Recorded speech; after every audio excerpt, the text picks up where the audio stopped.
sens très honorée d'être la marraine du FIMU Belfort. Déjà, bien sûr, j'accepte parce que le concept, quand même, il me parle énormément, c'est-à-dire la transmission, la musique, la diversité musicale, le métissage musical. Lorsque Mathieu Espigail est venu me voir, il m'a fait cette proposition, j'ai dit oui tout de suite. Et ma fonction ici, c'est de mettre en valeur les artistes qui sont ici au FIMU pendant ce temps, ces 3-4 jours, je pense bien.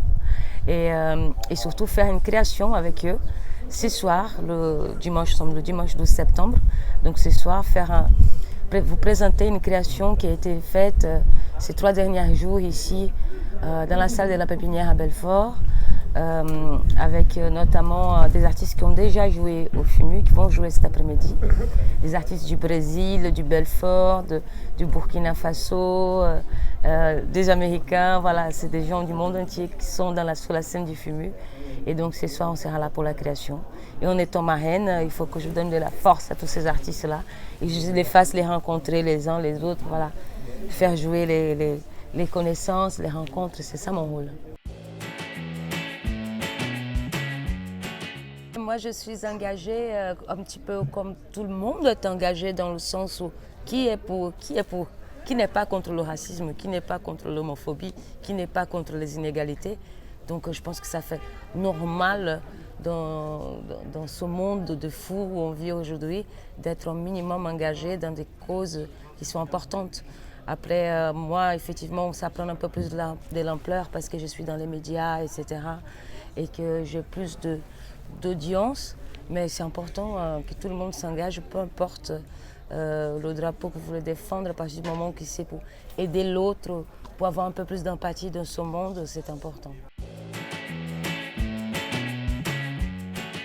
Pas forcément. Je pense que les artistes doivent s'engager là quand leur cœur y bat plus fort et qu'il y a une vraie nécessité. Il ne faut pas s'engager pour montrer qui tu es engagé.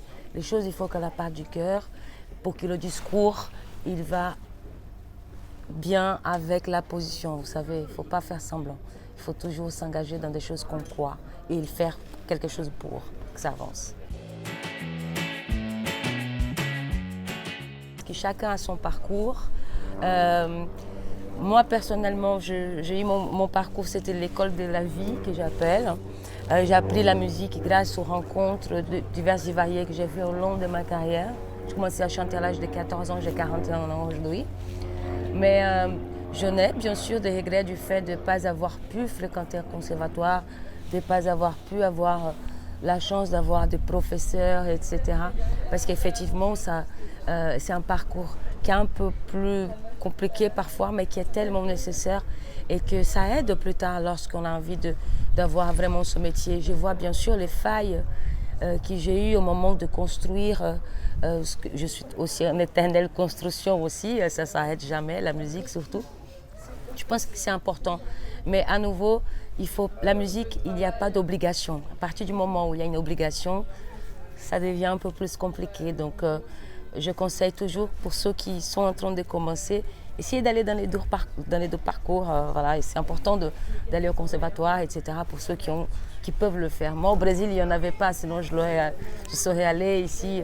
Vous avez bien sûr des écoles extraordinaires et tout ça, gratuites et tout, qui ne sont pas trop chères. Au Brésil, il n'y en a rien, tout ça, donc je n'avais pas le choix.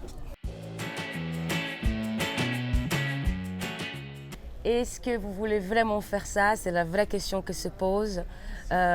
Si c'est sur scène, ou au backstage, ou en train d'aider d'autres musiciens, parce que le métier artistique, la palette, elle est énorme. Donc à partir du moment où on a envie d'être sur scène, là c'est parti pour le boulot, mais c'est parti surtout pour la passion. Donc si vous êtes passionné, go, parce que c'est que la passion qui peut vous amener à faire de belles choses.